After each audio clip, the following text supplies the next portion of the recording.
Yeah, hi there everyone. This is Ashmita from Saurabh's classes.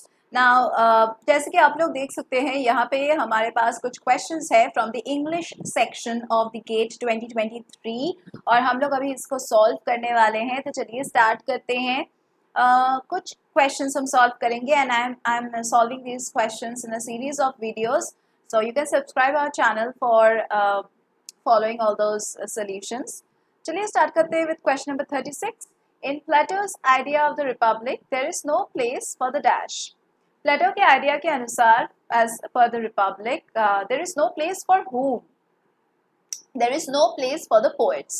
Okay. तो चलिए क्यों जगह नहीं है पोएट्स के लिए इन एनी रिपब्लिक वो डिस्कस कर लेते हैं. देखिए प्लेटो के आइडियल के अनुसार रिपब्लिक्स में कोई भी पोएट्स या फिर आर्टिस्ट्स को जगह नहीं दिया जा सकता, उनको क्रिटिसाइज किया जाता है एंड उनको एक्सक्लूड कर दिया जाता है because they are seen as imitators and creators of mere appearances. जो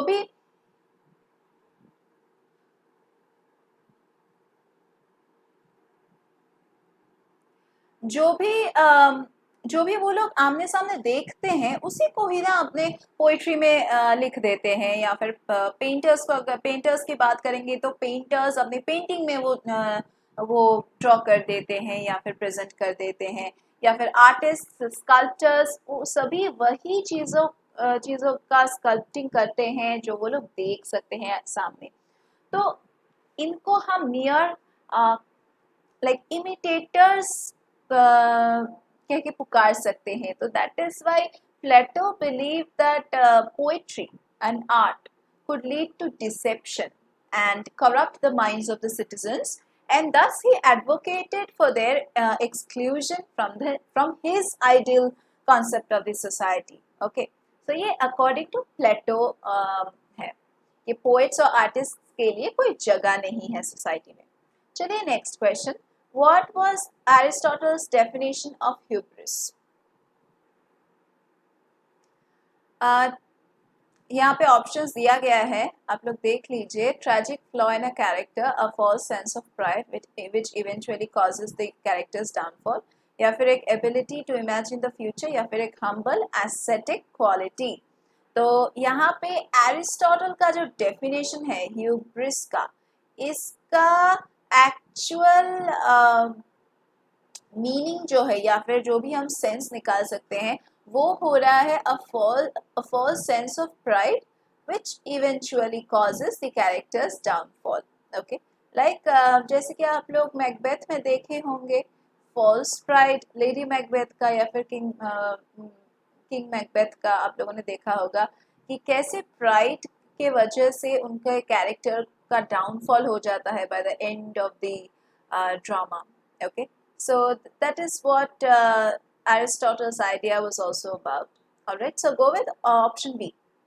Next, चलिए okay, थोड़ा सा और भी डिस्कस कर लेते हैं about this Aristotle's hubris theory.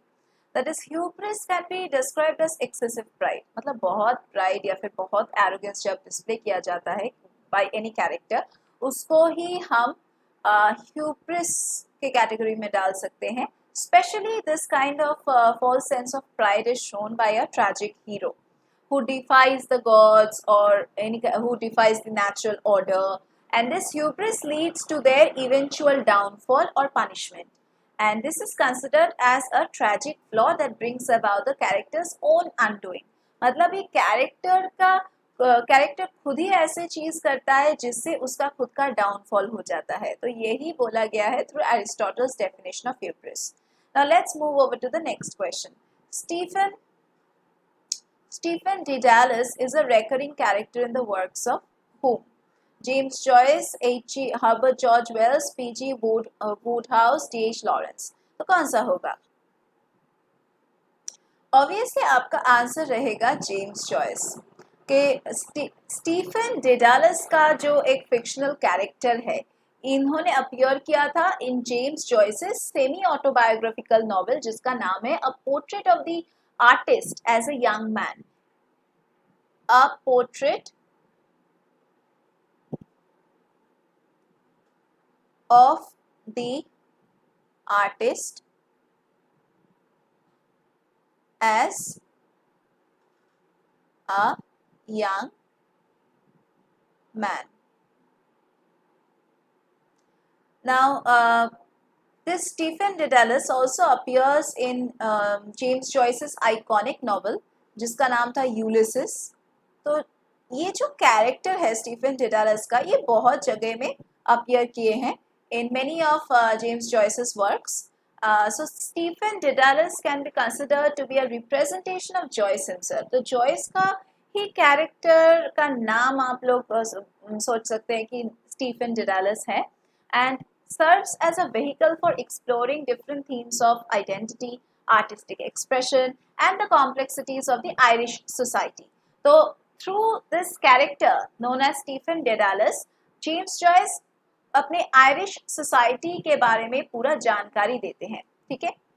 Next, which of the following novels opens with the sentence, "It is a truth universally acknowledged that a single man in possession of a good fortune must be in want of a wife"? Must be in want of a wife. तो कौन से novel में हमें ये हमें देखने को मिलता है कि इस सेंटेंस से नॉवेल स्टार्ट होता है? हाँ, तो ये जो लाइन है, ये लाइन आपको प्राइड एंड प्रेजुडिस में मिलेगा, तो ये आपका करेक्ट आंसर हो रहा है. प्राइड एंड प्रेजुडिस का जो ओपनिंग लाइन है, and pride and prejudice is actually written by Jane Austen, and it is the line which is presented to you on the screen. ये बहुत ही फेमस लाइन है इंग्लिश लिटरेचर में. Okay, and it sets the tone for the novel's exploration of the societal expectations, relationships, and the search for suitable marriage partners in the Regency era. तो मतलब कि ये universally acknowledge किया जा सकता है कि जो भी सिंगल मैन है, जिसके पास बहुत सारे पैसे हैं, बहुत सारे फॉर्च्यून, मतलब बहुत ही अच्छा फॉर्च्यून है, that person must be in search of a good wife, right? So यही से स्टार्ट होता है नॉवल.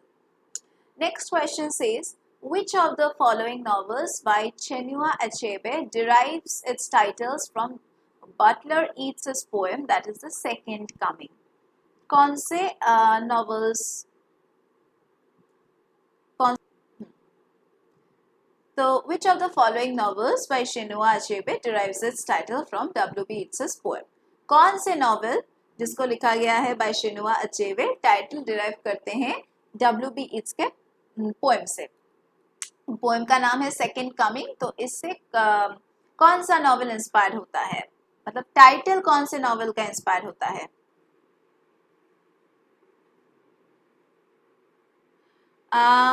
यहाँ पे जो नॉवल होगा वो है थिंग्स फॉल अपार्ट. ओके, तो शेनुआ अचेबे का जो नॉवल है things fall apart, it takes its title from a line in W.B. Yeats's poem that is The Second Coming. ये लाइन है, things fall apart, the center cannot hold. यही line है कि things fall apart, the center cannot hold. तो Achebe का, Chinua Achebe का जो novel है वो एक्सप्लोर करता है clash between the African traditional culture and the arrival of European colonialism in Nigeria. तो चिनुआ अचेबे का जो नॉवल है ये कंसिडर किया जाता है as one of the most important and influential work of African literature. Okay, तो यही था regarding this novel, and I am going to keep it till here in this class, in this video. If you want to have more and more interactive discussions, if you want to prepare for any kind of examination, if you want to have mock test preparations, if you want to like go through doubt clearing sessions, then interactive discussions, live lectures, recorded lectures, portal access if you want to take, then you can join our classes. You will get all the details regarding our classes in the description box below. And if you have any additional questions, do post your questions in the comment box below, and we are there to answer you 24/7. So feel free to question us in the comment box. So yeah, that's it for today's class. Let's meet once again in our next classes.